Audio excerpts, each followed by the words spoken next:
Hello, and welcome to the first ever Proper Academy Connects conversation. Proper Academy Connects is a brand new endeavor, part of Proper Academy, where we are bringing you a cross between formal education, book club, and opportunity for Q&A with leaders in our industry. I am so glad to be joined with Lindsay Brown for our very first conversation. She's been in the sterile processing industry for 12 years now and is currently with Beyond Clean. And with that, Lindsay, can you please introduce yourself? Yes. Hey, everybody. Jamie, thank you so much for inviting me on here to be your first Proper Academy Connects guest. I love this concept, and I know we'll get into more of it in a little bit. But yep, I'm Linz. Call me Linz. My parents tried to get creative with my name. They named me Lindsay, but Linz is easier. Like you said, I've been in the industry for about 12 years. I was a med device rep for a company for a long time, transitioned to an educator role, became a sterile processing technician during that time, did a brief stint at the formerly known as Isham headquarters before finding my home here at Beyond Clean. Outside of the healthcare space, actually, I guess it's in the healthcare space, I'm also a birth doula. So I fill my time with some really life-giving activities. And as you can see behind me, some rambunctious children as well. So that's a little about me. Amazing. And I invited you to join me today to talk about being on the receiving end of safe surgery, exploring the preciousness and renewability of time. Of course, I think many people in the sterile processing community understand that you have personally had a challenging couple of years now. Do you want to share a little bit about why that topic is meaningful to you? Um, Yeah, absolutely. Oh, I love talking about time, especially given the last couple of years and how challenging it has been. I was diagnosed with ocular melanoma or uveal melanoma in May of 2022. And if you've never heard of that before, join the club. I hadn't either. I didn't even know you could get eye cancer, but I did. And 2 weeks after my diagnosis, I had my entire right eye removed. So this little buddy is very fake, but it lends itself to a cool party trick, I guess. But something that's really interesting is over the last year and a half or so, I've really been sort of thrust into this situation where I just have to view time differently. And I'm going to be really honest with you, like I'm not sad about it. In terms of having it force me to be intentional and force me to really take a look at how I was spending my time, how I was connecting with other people, how I was making decisions for my life in a way that just, I guess, didn't feel like it had any sort of like passion behind it. It's not to say that I haven't done really, great things and met some amazing people, but just it's one of those things where when you get this crazy cancer diagnosis, it's kind of like a claw machine that just like lifts you up out of your daily slog and kind of forces perspective for you. And that certainly did just that for me. And so this last year and a half has been an exercise in intentionality. It's been an exercise in spending my time doing things that really like bring meaning and joy to my life. And a lot of that takes place in the sterile processing and the healthcare space in general. Thank you for sharing so candidly about your personal journey there. One of our goals at Proper Academy is to empower and strengthen the investment sterile processing technicians have in their space because we know that without them, the hospital doesn't go forward. And now you've learned that firsthand. I had a C-section recently, also integrally appreciative, relatively recently, gosh, time flies, Right. integrally appreciative of the activities of sterile processing technicians. One of the things that you mention is your perspective, how your perspective has changes on connection and what it Mm. means to be connected to others, connected to your field and your job. Can you talk a little bit more about how your work has changed because of your shift in perception? Yeah, yeah. So when you go from advocating for an industry for many, many years from the side of sterile processing or from the perspective of sterile processing, and all of a sudden that shifts, and now I get to advocate for this industry on behalf of patients because I had never been a surgical patient prior to getting my entire eye removed. And it was such a crazy shift for me and really a full circle moment to say, wow, I now get to benefit from these skills and these gifts of people that I've been fighting for and fighting alongside for many, many years. And I think just the depth and the nuance and the texture that that brings to what I'm doing in healthcare is just so special. And a lot of that has to do with the connections that I make. I feel like sometimes there's things that happen in life that just really open up your soul, and just allow connection to come in. Like, I've met the most incredible people over the last 12 years in healthcare for sure, but over the last year and a half after my diagnosis, meeting people in the sterile processing space specifically who have one eye and deal with maintaining their fake eye. Like, just people have shown themselves to me in such beautiful ways. I was just speaking at a conference last week where there was a gentleman who came up to me after my keynote address, where I sort of share my story and I talk about the preciousness and the renewability of time. And he came up to me with tears in his eyes and said, "I have what you have." And to have a cancer that 5 out of 1 million people get, and to all of a sudden share a space for an hour and a half with someone else who really gets it and who really understands, you know, the shift that it forces, in how you manage your time. It was just such a cool thing. I was in Philly last night, for a really quick trip to visit, a specialist in this type of cancer, and on my Uber ride from the hospital to my hotel, I did one of the Uber share rides, and I've never done that before, but I was like, "Oh, I'm trying to save money," like, I'm trying to, afford all these Uber rides and trips that I've been going on, but I got in the car next to this gentleman, and, um, he asked he goes, "Oh, my do you work at that hospital?" And I was like, "Oh, I don't actually work there. I do work in the sterile processing space, though." Um, and he goes, "Oh, my mom went to that hospital as a patient." And I was like, "Yeah, I was there as a patient." And he goes, "I don't know if there are any other floors there outside of the cancer floor." And I was like, "There aren't. So, hello, I'm Linz. I'm a cancer patient. Now you know." And he happened to be a cancer social worker.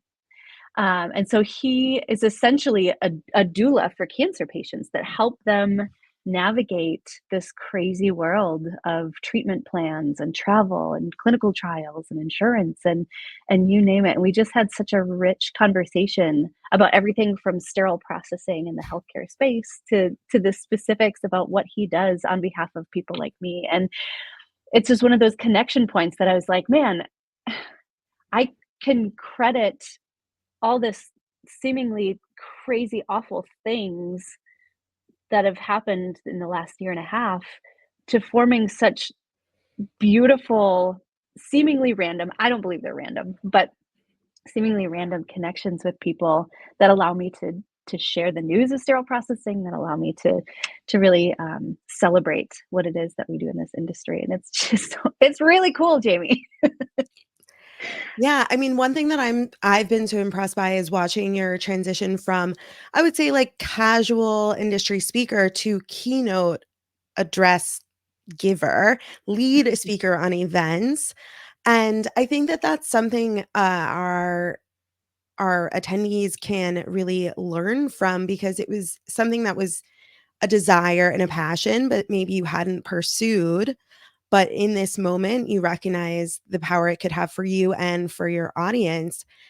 And I'm wondering if you could share a little bit about how you decided to pursue it, maybe against the odds or Mhm. against, it being very practical, and Yeah. advice you might have for someone in that situation. Yeah, so I've been speaking, I mean, giving in-services and speaking at local conferences and things like that for as long as I've been in the sterile processing space. I used to give in-services on cleaning brushes at multiple hospitals, you know, day after day whenever I'd go on a trip out to the West Coast as a sales rep.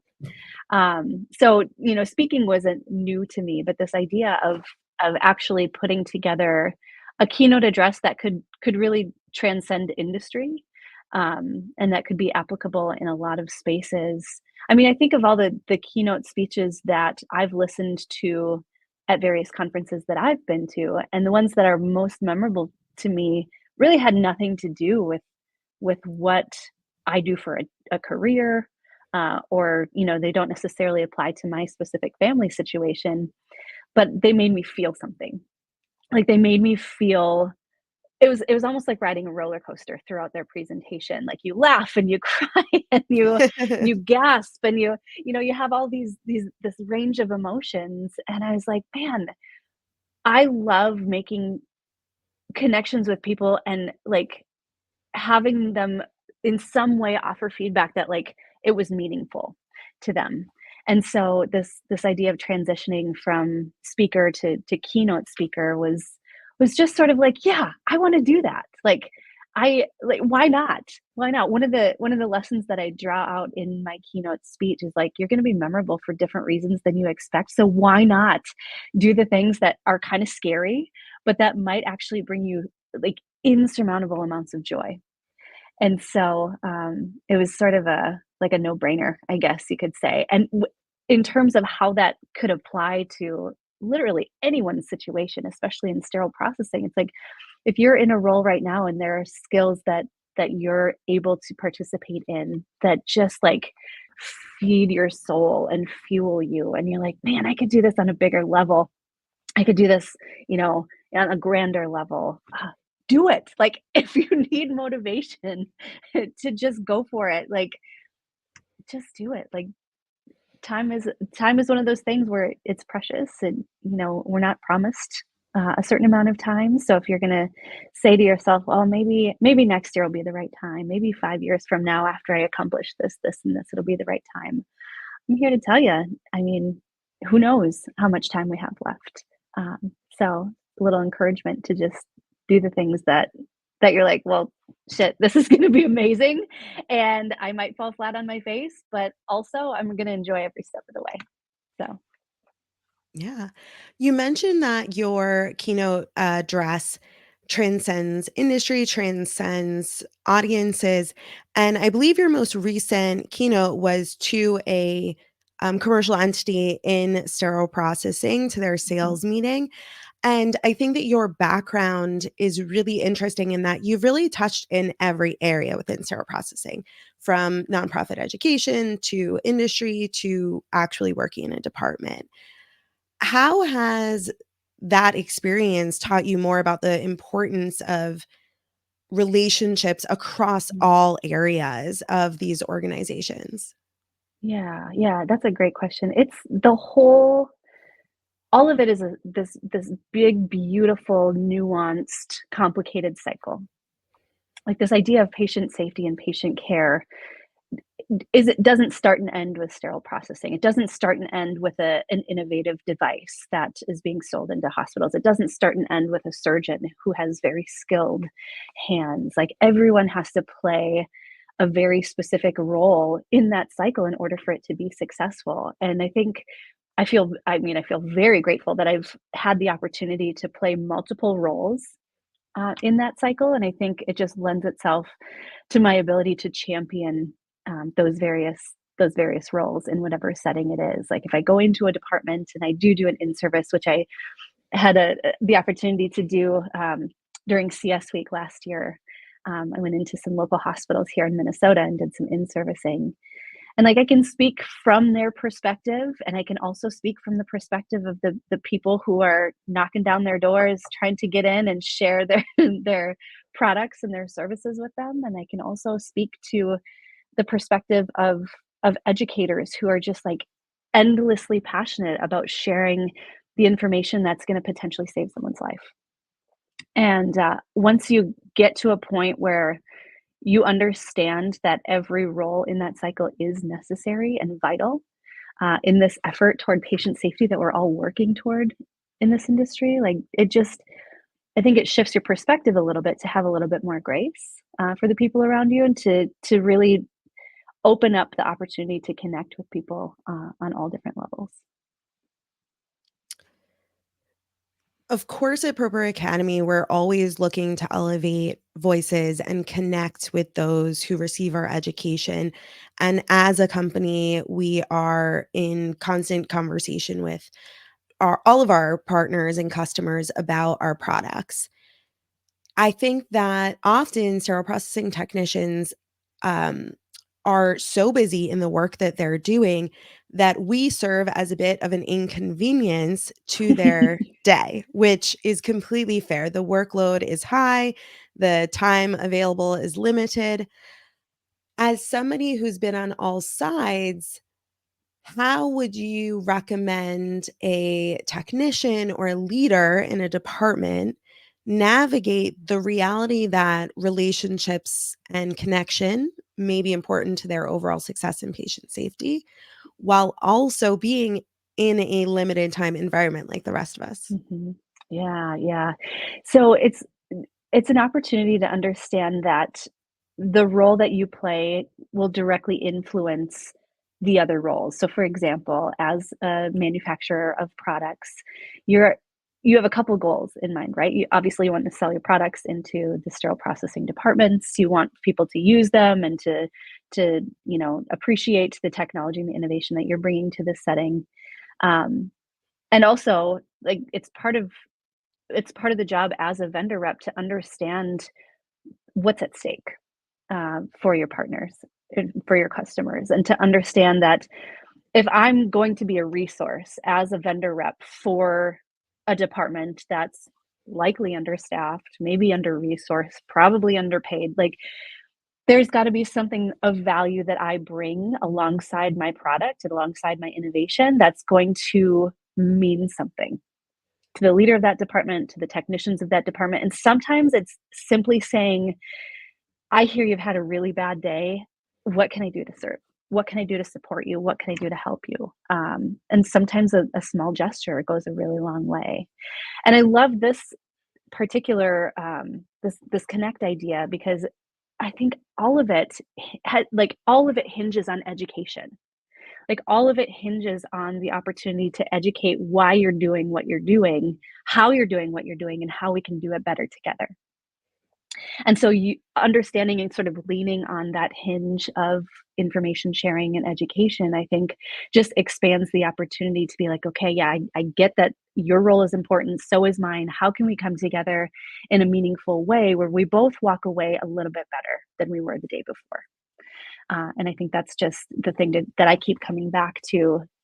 And I have come back to in every role that I've played in this industry is like, okay, when I was a sterile processing technician, and I had vendor reps come in and talk to us. Like, were they engaging? Did it? They seem like they actually cared how this product was going to impact my role here in this department. Do they actually know what they're talking about? Like, have they ever been in a sterile processing department? Are they asking good questions? And as a vendor rep, when I would go in and do in services, like yes, I would talk during in services, but I would make a point to listen and truly listen because if you've got eyes to see and ears to hear inside of a department, you can learn so many valuable things about ways that you can be a better resource for that department. We currently have a new vendor micro credential that's about to launch through Beyond Clean that sets vendor reps up for successfully becoming that resource, being that partner to sterile processing departments. And we put that course together through the lens of, okay, what's going to be meaningful when we're looking at bringing these two groups, these clinicians, these end users, and the people who are trying to sell their products into the departments. When we bring those two groups together, how can we facilitate and encourage a really symbiotic relationship? Yeah. And on the flip side of that, at conferences, I often speak with people who say, we want to learn about the new products, but we don't know how to have a conversation with our rep that doesn't end up with feeling like we have to buy from them. Mhm. And often I explain that reality is if you have that open and honest conversation with education in mind, like you described, and you're transparent about your goals, then at least a good and certainly any proper sales rep would be respectful of that. But from your perspective, is there anything specifically that you have seen anyone in the departments, leaders, educators do to interact with organizations that are selling them products that is particularly effective to strengthen and build a relationship over time rather than just being like sales pitch, yes, no, sales pitch, yes, no. Yeah, I think yes. There's the most, I think the most beneficial and fruitful relationships that I've seen play out between departments and vendor reps. And I'm not speaking specifically to me as a vendor rep, but just Yeah. learning from other reps that I've associated with and networked with at various trade shows. Like it just there's a sincerity that has to be involved if you're going to not feel like, or if you're interested in an interaction that doesn't just feel like a sales pitch. There's a sincere um, aspect of like really caring what the pain points are in a department. And so the partnerships that I've seen play out are based on asking good questions. Like even this like really simple questions can lead to uncovering really big opportunities for sales reps and for departments to make vast improvements. I also think it's really important for vendor reps and for companies to leverage creative content for educational purposes because I mean people are going to listen to something on their way to work, so why not be on a podcast or have a podcast series? Like people are going to maybe listen to stuff on their break. Maybe they're going to watch webinars on their break. um, and there's an opportunity to get creative and get fun with it. Because the last thing that I would want to do on my break as a sterile processing tech is watch a really boring webinar. But if there's something that is an engaging conversation, like a panel discussion where there's like opposing opinions and like it's this really rich discussion and I'm like, oh man, did they just say that? Oh, then they just said that. Like if I can get my wheels turning and actually be entertained by these discussions, I think that's a really interesting emphasis to place on education because I mean, let's be honest, the newest generation of people in general have a million things grabbing their attention at all times. So a monotone hour-long webinar with you reading slides is not going to do it. It's not going to be the Well, ticket to engagement, that's exactly why we are working right now on Prover which Academy is Connects. amazing. Yes, it's amazing. Yes.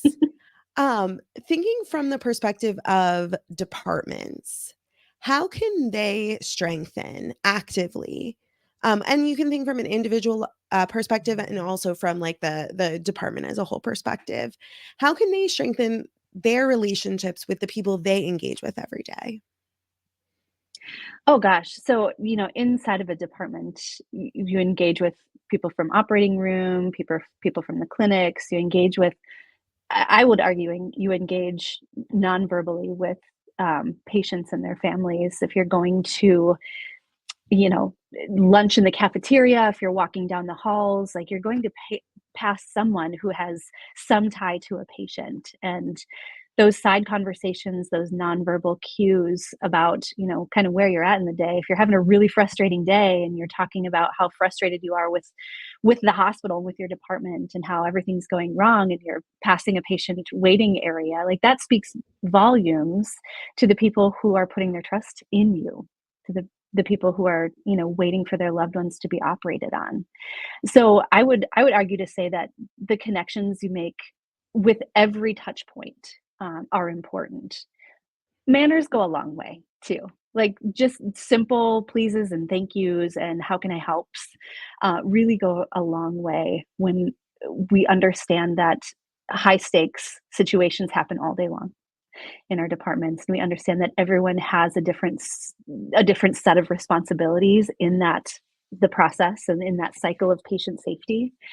And if we keep those things in mind and understand that it's not personal, I think that's a hard thing to do when you're dealing with stressed out individuals, is to just remember, like, it's not about you. It's about them needing to do what they need to do to keep patients safe, and you needing to do the same. And so one of the things that I had to learn, I guess you could say, rather quickly when I worked in the sterile processing department, was to not take demands like a personal attack from other departments, and just understand that they've got a responsibility to the patient. I've got a responsibility to them, and we all play our role. We started this conversation talking about time, and I want to end our conversation talking about time. Time in a sterile processing department is so interesting because there is so much to do, and emergency is sometimes true, right? There are true emergencies that have to be adjusted for, and there are things that maybe acted on as if they are emergency when they are not, and everything in between. How how do you wish people managed their time emotionally and logistically with all the lessons you've learned over your career?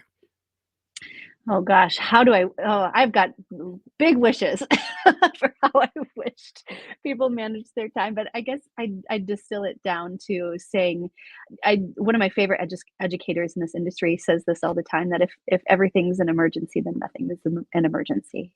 And so I think it comes down to prioritization and understanding that everything hinges and runs and is in some way impacts time.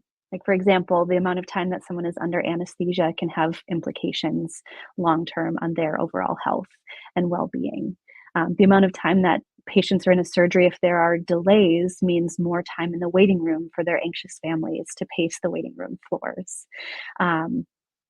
Delays in case turnovers, delays in reprocessing can lead to, delays in the operating room. And so this concept of time, understanding that things will arise, everything is high stakes. Like, every decision is an important decision. But I think as a team, it's important to understand the best way to prioritize and what prioritization actually means, and who's good at prioritization and who isn't. Not everyone can look at a list of screaming demands and say, okay, these three need to happen now, the rest can happen after. That's a really specific skill set that hopefully a lot of leaders in departments possess, but it's not something that comes easily to a lot of people. So when you're trying to manage time, you're trying to manage all the beeps and buzzes and and knocks on the door and phone calls from the OR. Having someone who likes prioritization in tense situations, I think, is a really important role for someone to play. And understanding that, like, if you believe it, time is on your side. Yes, we're all quickly working to get things done. We're quickly working to serve our customers so they can serve the hospital patients. But taking a breath and understanding that if we prioritize, we can get everything that needs to be done and done safely. I think that's a big part of it. Amazing. Well, thank you so much for joining me to discuss time and perspective and ensuring that we are making the most of the time that we have. I think if anyone has any questions, if you're watching this on replay, feel free to leave them in the comments for us. And we will be very excited to welcome you to the next Proper Academy Connects call in just a few months. Be sure to message us or go to properacademy.com if you are not signed up for our emails, so you can be the first to know who our next guest will be. I'm excited to learn who your next guest will be. Thank you for having me. Amazing. Thanks, Liz. We'll talk soon. Bye-bye.